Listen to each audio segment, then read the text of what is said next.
can hear you asking, what is Brusho? Well, Brusho is a really fantastic, one-of-a-kind painting medium, but it's a highly pigmented watercolor ink. It comes in a powdered crystallized form, and you can use it wet in wet and wet on dry, and it just creates the most amazing backgrounds for watercolor painting. But I thought I'd just sort of explain how I use it in my painting, and hopefully it'll inspire you to use it as well. So shall we get started?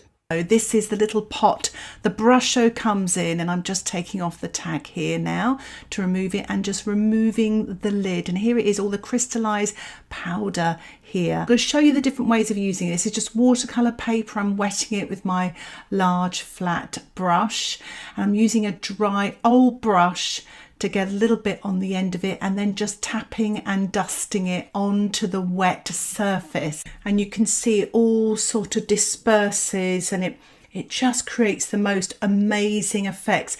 This colour is moss green, and it has sort of browns and greens and yellows, and that's what I love about Brusho. You get all these different colours in just one colour. So that was one way of using the Brusho. The other way is to pierce the lid, and I'm using an old compass here, and I'm just piercing the lid with any sort of sharp point there, just to create a really small hole, because some of the colours really are so strong and you just don't want to release too much. So I'm just applying a little bit more water now to my watercolour paper, and this time I'm adding a little bit of ultramarine with a tiny touch of burnt sienna, and now I'm applying the Brusho on top of that, just to show you what it's like on top of watercolour paint, and it creates a lovely effect. This is a really nice way of actually sort of plugging this hole. I'm using drawing board pins here, and they come in different colours, so I've actually used a green pin for the olive green. It just shows me that that's a green one then. I'm just applying a little bit of that olive green now on top of the moss green, just to show the different sort of colours. Look at that moss green, look at all those glorious colours, they're amazing. It looks like fireworks almost, the moss green. It's like a dark sort of burnt umber with some violet in there. It's absolutely gorgeous. Now I'm actually now dusting this from the pot, which I prefer the pin through the hole, it's less messy, and I'm just dusting this onto the dry surface now, not the wet surface, the dry surface. And I'm using my Spritzer bottle just to spray the crystals there. And this colour is called black, and it's got the most amazing sort of colour combinations in there. It creates a lot of lovely texture, and this actually would be quite nice on top of watercolour and dry painting to create some lovely textures. So I'm going to use some wax resist sticks. This is by Brusho, but you can just use white wax candle or white wax crayons, anything like that. It reacts as a resist to a wet medium, transparent medium like watercolour. So I'm using quite rough paper. It works better on cold pressed paper or hot pressed.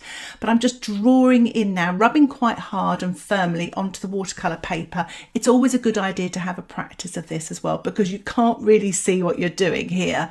You could do a fine pencil drawing, but then your pencil is trapped underneath the wax. The only way of getting it off is brown paper and an iron, and I just don't do that. I just leave the wax on. It doesn't do the paper any harm whatsoever. So I thought I'd dust a little bit of turquoise now onto the paper. This is a very strong staining colour, and it can get onto your hands, but Chris from the Patreon membership has a very good tip, and it's to use hand sanitizer. And Chris actually came across this by accident and used that, and it actually helped to remove the Brusho. So there's a good little tip there. Thank you, Chris.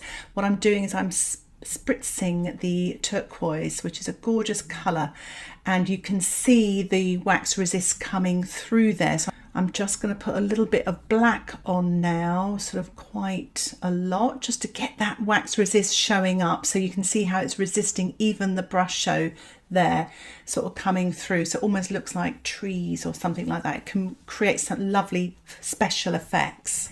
Now Brusho are a little bit messy, so you don't want it anywhere near that you can sort of contaminate stuff, and those tiny little dust particles do get in places, so just kind of, you know, be wary of that. So I'm actually wetting the paper now again with just like a light green colour, and I'm going to spritz, or sprinkle on rather, some Brusho, a little bit of, I believe this is some turquoise, and just letting that, look at that, the way it moves. It's kind of got its own sort of motion, the way it moves there. It's just gorgeous.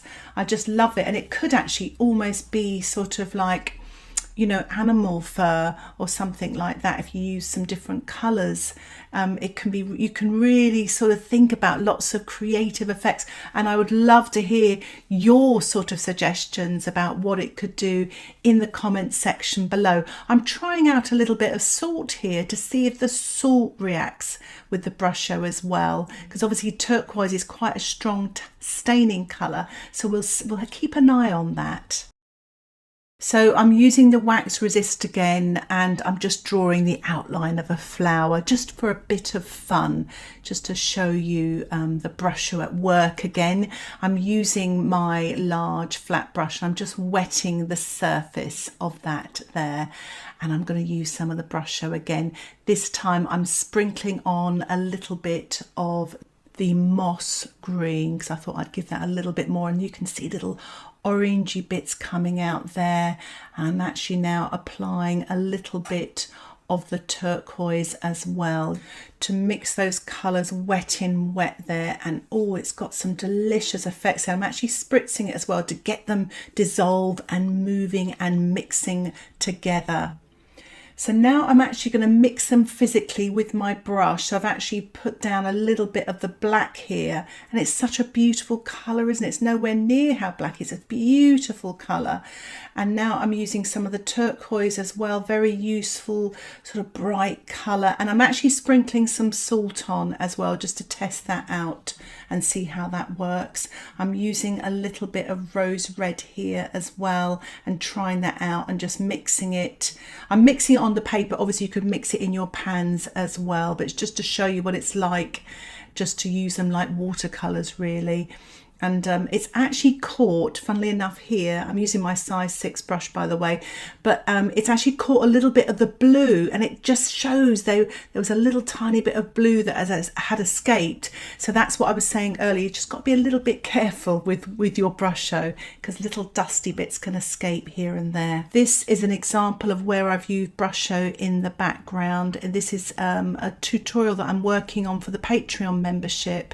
And as you can see, I've used some of that lovely moss green Brusho in the background there, and it's really created some wonderful textures. If you're interested in the Patreon membership, just click the link in the top right hand corner and it will give you more details. So this is a card I actually did with Brusho here, and look at all those beautiful luminous colours. They look amazing. So I feel really inspired to show you a little Brusho little greeting card. So I've just got a little bit of watercolour paper here, a little square, and I'm actually using my framing tape to put around the edge so I get a nice white border. It's protected. I mean, this is just my imagination. It's just a bit of fun.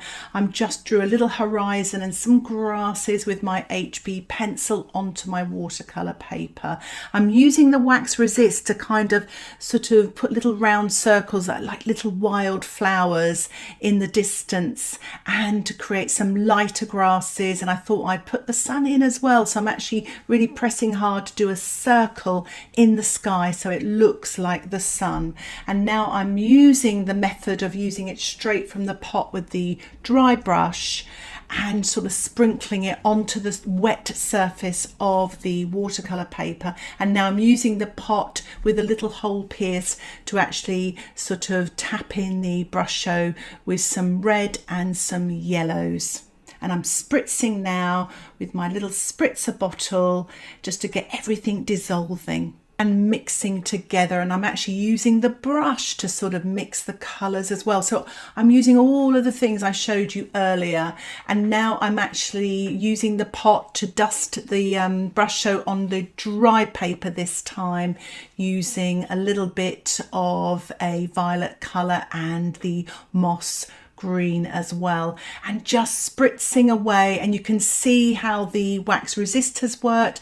I'm using my twig, of course, and it's just so much fun. It's so creative. You can be very expressive, and you can use the back of an watercolor painting.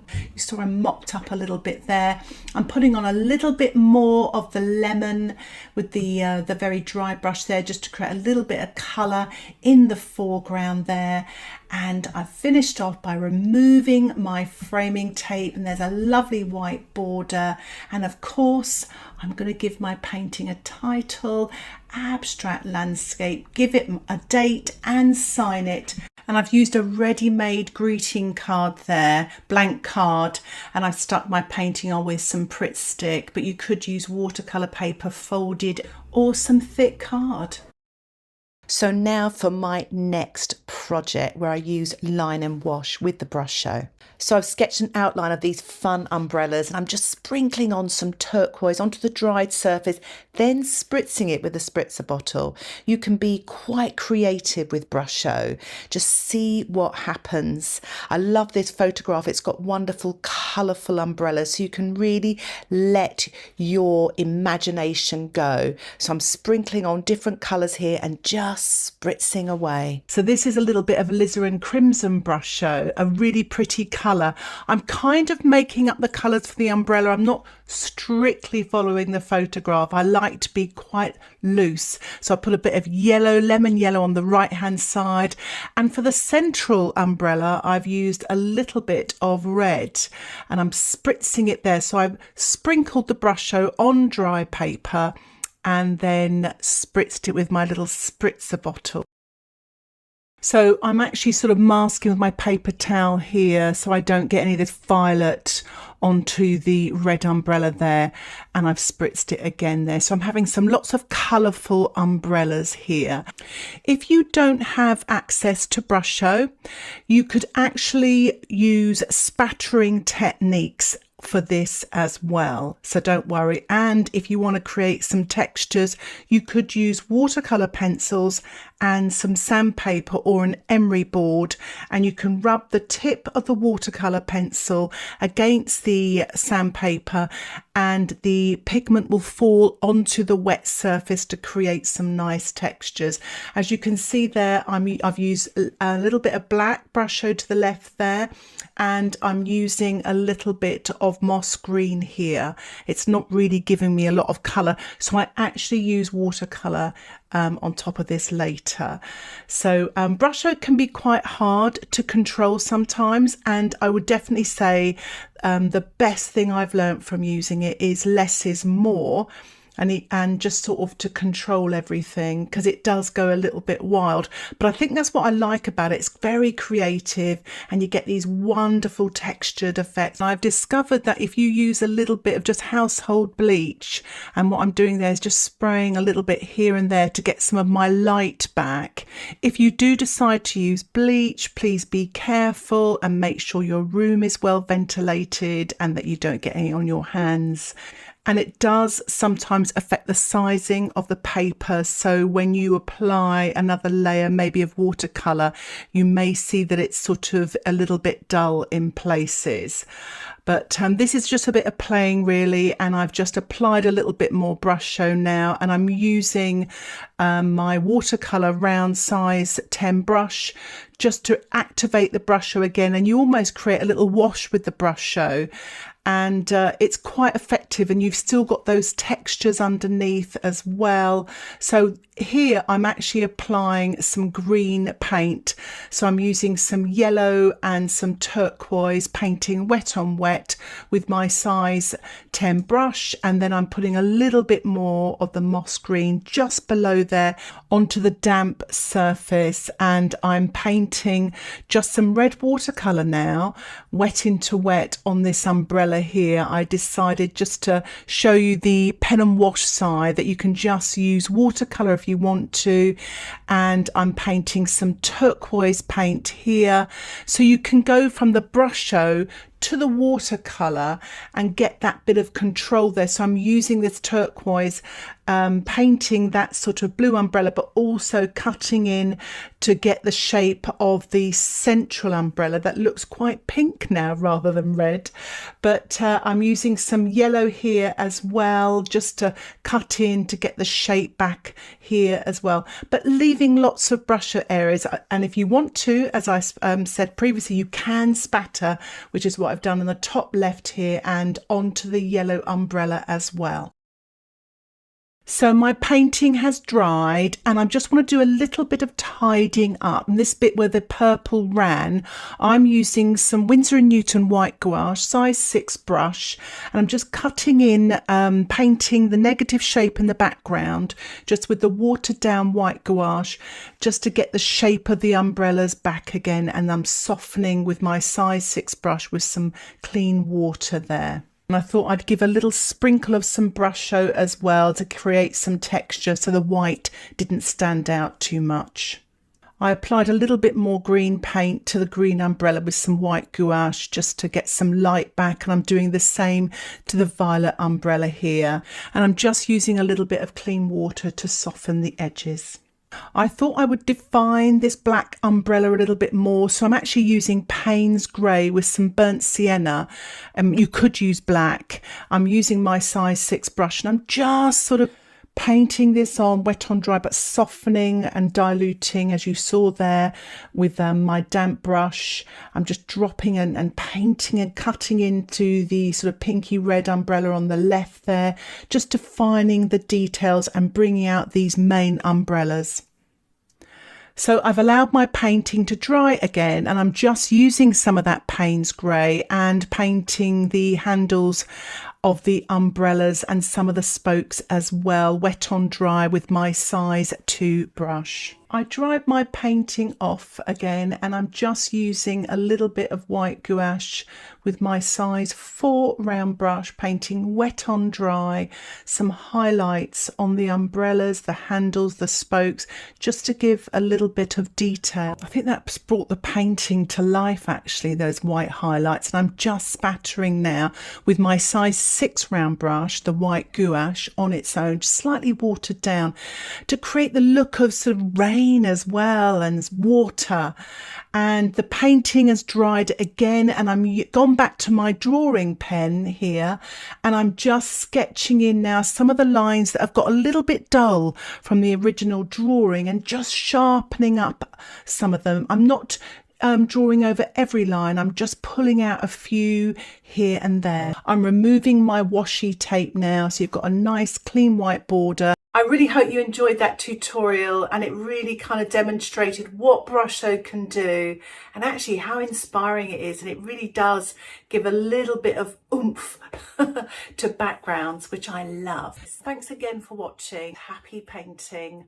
Bye for now. For those of you that would like to support my YouTube channel, learn more about watercolour, get access to exclusive content and downloadable outline sketches, why not think about joining my Patreon membership?